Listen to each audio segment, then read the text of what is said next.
Баткен шаарын Борбор кала менен байланыштырган авиакаттам кайра жанданганына жергиликтүү тургундар кубанычта. Анткени Бишкек шаарынан дээрлик 1000 километр алыста жайгашкан аймактын эли Борборго барууда бир сутка жолдо жүрүп түйшүк тартышкан. Такси менен барганда азыр жолдор коркунучтуу болуп атат, жол тайгак. Endi mana samolyot tez-tez uçup tursa, endi şu bizni suranıp keteribиz, şu cumasıga 2 jolu şu samolyot uçurup koysa jakşı bolat elge. Endi şol jagını suranıp keteribиz elin atıdan. Жергиликтүү авиакассалардын берген маалыматы боюнча Бишкек-Баткен каттамындагы билет акы 4200 сомго бааланууда. Бирок бул бааны баары эле көтөрө бербейт. Андыктан авиабилеттердин баасын карап чыгуу керек дешет тургундар. Билет ба арзаныраак болсо дагы жакшы болмок.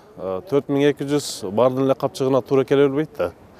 Ошондуктан бул баандагы арзаныраак болсо жакшы болмок бардык элгечи. 1 августтан бери иштебей турду, биз аябай кыйналдык. Чыгармачылык иштер боюнча Бишкекке барыш керек болот экен, студенттерибиз бар. Аябай кыйналдык. Мына азыркы мезгилде кичине немеси кымбатыраак эми акча. Бирок ошондой болсо дагы баарына шүгүр деп калдык.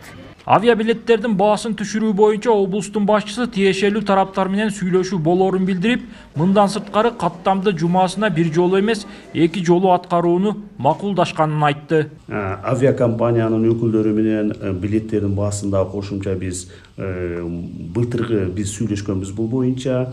Мына Бишкек Разаков шаарына каттаусу боюнча биз бир топ азайтканбыз. Азыр Бишкек-Баткен авиакаттама башталып калды. Буюрса бул боюнча дагы сүйлөшүп аракет кылабыз биз авиабилеттердин баасын түшүргөнү.